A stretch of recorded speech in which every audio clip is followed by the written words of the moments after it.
बिक्रम दैमारि आसलते सोरनि एजेन्ट जानानै खामानि मावदों ना बिथाङा बिपिएफनि एजेन्ट जानानै खामानि मावदों ना सोरनि जानानै मावदों बिक्रम दैमारि ठेकेदार एसोसिएशननि गाहाय नेहाथारि मालाबा आफादगिरि होननानै जोङो खोनायो थांनाय गोलाव सम बिथाङा सोरजों दंमोन दाबो बिथाङा सोरजों लोगोसे खामानि मावगासिनो दङ जाय समाव बिथाङा कमलि बसुमतारी बिथांजों पिए हिसाबै खामानि मावदोंमोन बा खाथियाव थानानै खामानि मावदोंमोन बारग' बिटिसिनि डिपुटि स्पिकार नेर्सोन बर' बिथांजों जा खामानि मावदोंमोन हाग्रामा महिलारि बिथांनि खाथियाव थानानै राइट हेन्ड बायदि बिथाङा जाय समाव खामानि मावदोंमोन दा बै समाव बिथाङाथ' हारिनि बाथ्रा मालाबा बुंफेराखैमोन हठाथनो माबायदि एसेबां माहारियारि बाद जातीयताबाद जाखो जों हमनानै मोनाखै बेले बेजे माने डिलिमिटेसननि जि फाइनेल रिजाल्ट बेखौ होखांबाय आरो जोंनि साफ्रोमबो दैदेनगिरिया बेखौ नायदों नायबिजिरदों थिग बेबायदिनो बिटिआरनि मानाव ग्रेड सिएम बिथाङा बिनि सायाव एसे कमेन्टखौ होदों बिथाङा बुंबावदों एसे मर स्टाडि खालामबावनांगोन होननानै जोंबो एसे स्टाडि खालामबाय थादों दा बेनिखायनो नैबे समाव आं थाबनो माबा मोनसे रिएक्सन नांगौ होननानै सानाखै एसे सम नायबावनोसै एसे स्टाडि खालामनानै बाथ्राखौ थाबनो रिएक्सन होब्लाबो मालाबा एसे असुबिदा जायो थारैनो बे जिहेतु डिलिमिटेसनआ जिहेतु दिलीप शइकिया बिथाङा बुंनायानो जामारदों नामा जिहेतु दरं उदालगुरि समस्ति जानांगौ होननाया दा बेफोरबायदि गासै बाथ्राखौ एसे स्टाडि खालामनो सम नांगोन दा जोंनियाव बेनो दुखुनांथावा माखासे सुबुंफ्रा माने साना हौवानो थाबनो एसे कमेन्टफोरखौ होलायनो नागिरो दा बाथ्राफोरखौ एसे गोथौयै बिजिरनायनि गोनांथि दङ दा बेखौ गासैखौबो नायबिजिरनानै लासैनो बिनि सायाव जोङो निस्सय रिएक्सनखौ होनाय जागोन जिहेतु दिनै दुलाराय बर' फरायसा आफादनि आफादगिरि बिथाङा बुंदों जिहेतु 6 सिडिउलनि जिहेतु मर्यादा बेखौ एसे खोमानायनि बाथ्रा बुंदों जोगारनायनि बाथ्रा बुंदों बे बिथिङाव मा बुङो दुलाराय बर' फरायसा आफादा मोनसे माहारियारि आफाद जोंनि बर' हारिनि सिनस्रि बिथांमोना थारैनो जोबोद गोथौयै नायबिजिरो बिथांमोना जोबोद गोथौयै जिथु स्टाडि खालामो बिथांमोना गोबां माने एक्सपिरियेन्स दङ आरो जातिनि गोलाव सम खामानि मावनाय जातिनि थांनाय थैनायनि थाखाय खामानि मावग्रा मोनसे आफाद हिसाबै बिथांमोना बुंनायनि मोन्थाय दङ बिथांमोना थारैनो माबा मोनसे नुदों बेनिखायनो बुंदोंबो जानो हागौ जिहेतु गोबाङानो जिहेतु डिलिमिटेसननि बाथ्रा लानानै गोबां खौरां मेल खुंदों आरो गोबां मिडियाफोराव बुंदों बे बिथिङाव मा बुङो जिहेतु नोंथाङा बे बिथिङाव माने नै दासो नुदों आङो दासो जास्ट फेसबुकखौ खुलिनायाव नुदों बिक्रम दैमारि ठेकेदार एसोसिएशननि गाहाय नेहाथारि मालाबा आफादगिरि होननानै जोङो खोनायो आं दाबो क्लियार नङा खिन्थु प्रेस मिटआव आं बावैसो नुदों बिथाङा माखासे बाथ्रा बुंदों दा बाथ्राया जाबाय बिथांनि बे मोनसे स्वभाब दा बेनिखायनो आं मोननैसो बिथांनि सायाव एसे कुइसनसो खालामनो लुबैदों जोंबो मिथिनो लुबैदों आरो आं दाखालिबो मोनसे इन्टारभिउआव बुंदों जे बिक्रम दैमारि आसलते सोरनि एजेन्ट जानानै खामानि मावदों ना बिथाङा बिपिएफनि एजेन्ट जानानै खामानि मावदों ना सोरनि जानानै मावदों थांनाय गोलाव सम बिथाङा सोरजों दंमोन दाबो बिथाङा सोरजों लोगोसे खामानि मावगासिनो दङ जाय समाव बिथाङा कमलि बसुमतारी बिथांजों पिए हिसाबै खामानि मावदोंमोन बा खाथियाव थानानै खामानि मावदोंमोन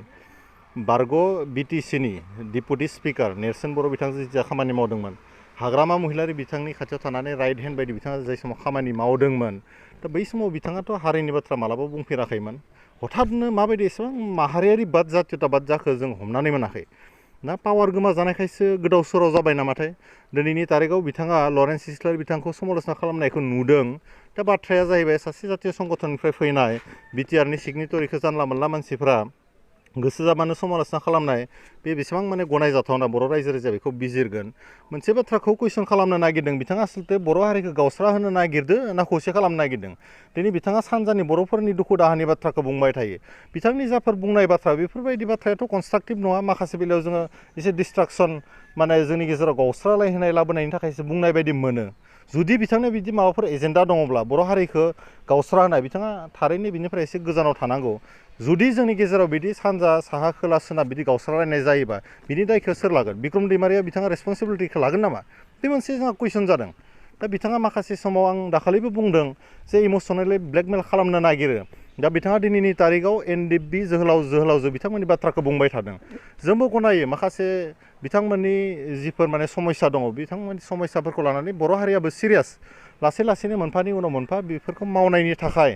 गोसो गोरबोजों बयबो नाजागासिनो दङ बर' हारियानो बिथांमोनजों लोगोसे दङ नाथाय दिनै बिक्रम दैमारि बायदि मानसिया बिथांमोननि जानानै अकालति खालामदों दा बाथ्राया जाबाय बिथाङा बेखौ फिनिशिं होनो हागोन ना हाया गाबोन समफोर बिथाङा माबा मोनसे पजिसन मोनखांनायनि उनाव एनडिएफबिनि जोहोलावजो दा बिथांमोननि इसुखौ बावगोरगोन नामा दा बै समाव जुदि बावगरोब्ला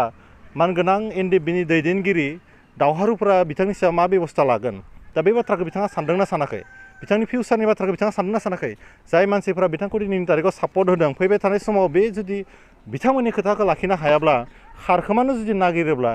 बिनि दायनिगिरिखौ सोर लागोन बिक्रम दैमारिया बै समाव सिटुएसनखौ कन्ट्रल खालामनो हागोन ना हाया बेफोरबायदि माखासे कुइसन दिनैनि तारिखाव जादों दा थारैनो आसरित घटना दिनै बिपिएफआ पावार गोमाजानायनि लोगो लोगोनो बिक्रम बायदि मानसिया माने थाबनो बहानिफ्राय जोनोम जानानै माखासे गिदिर गिदिर बाथ्रा बुङो मिडियायाव ओंखारनाय बाथ्रा बुंनाया गिदिर बाथ्रा नङा नाथाय प्रेक्टिकेलाव जातिनि थाखाय खामानि मावनायासो गिदिर बाथ्रा बिथाङा जेरैबायदि बाथ्राफोरखौ बुंबाय थादों बिथाङा आरो मोनसेल' पार्टिखौ माने टार्गेट खालामबाय थादों जोंहा माने डाउट दङ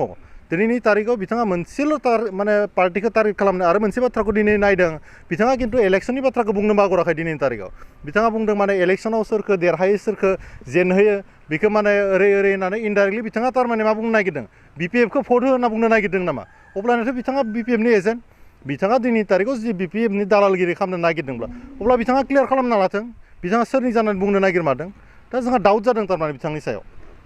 बिथाङा ओरैनो सायाव निउट्रेल बायदि माने बुंनायफोरखौ देखायो खिन्थु सिं सिं बिपिएफनि मानसिफोरजों जेरैबायदि लुटि हुथि खालामबाय थायो बेखौथ' रायजो राजाफ्रा मिथि गैया नङा होमबा दिनै थारैनो गोबां ठिकादारफोर दङ जायफोरा जातीय सेन्टिमेन्ट दङ बिथाङाल'सो माने ओरैबायदि ठिकादार नामा जायनिया सबनिख्रुइ बयनिख्रुइ बांसिन जातिनि सेन्टिमेन्ट दङ दा गुबुनफोरनि सेन्टिमेन्ट गैया नामा बिथांमोननियावथ' जातिनि सेन्टिमेन्ट दङ नाथाय बिथाङा माने सिगाङाव थानानै जेरैबायदि बाथ्राखौ बुंबाय थादों जोबोद लासिंसिन नाङो आरो दा जोंनि गेजेराव गुलाय गुजाय खामस्लायस्लाय जुदि बिथाङा नुमारदोंब्ला जोंनि सायाव डिसक्रिमिनेसन जादों होननानै जायफोरा खालामदों होननानै बिथांमोना बुंदों बैफोर मानसिखौ बिथाङा मानो टार्गेट खालामना बुंनो हायाखै अनलि बिथांनि नोजोराव प्रमद बर' लरेन्स इस्लारि आरो एबसु बिदिसो फैबाय थायो नामा दिनै दुलाराय बर' फरायसा आफाद बायदि मोनसे जातीय संगठनखौ बिक्रम बायदि सासे मानसिया समालोचना खालामनायानो जातिनि थाखाय दुखुनांथावना एबसुआ जातिनि थाखाय मा सेक्रिफाइस होआखै एबसुनि आन्दलनाव बिथाङा मा बिहोमा दङमोन जातिनि आन्दलनाव मा बिहोमा दंमोन बेफोरबायदि माखासे कुइसना फैदों जाय मानसिया जेबो कन्ट्रिबिउसन गैया बेफोरबायदि मानसिया दिनै जातीय संगठनखौ समालोचना खालामनाया बेसेबांखिनि गनायजाथावना बेखौ समाजआ फोरमायसिगोन आरो रायजो राजा बिथांमोनाबो सोंनांगौ बिथांनियाव जे एबसु बायदि जातीय संगठनखौ बारे बारे समालोचना खालामबाय थानायनि पावारखौ सोर होखो बिथांनो बहानिफ्राय अथराइज जादों बिथाङा सोर बेकिं खालामदों बिथांखौ बिदि माखासे कुइसनफोर जादों दा बिथांखौ आङो इउपिपिएलनि नङा सासे सरासनस्रा सुबुं हिसाबै रंगुल बर' हिसाबै आं बिथांखौ चेलेन्ज होनो लुबैयो मानगोनां बिक्रम दैमारि नोंथाङा जोबोद माने गियानि सुबुं बायदि देखायनो नागिरो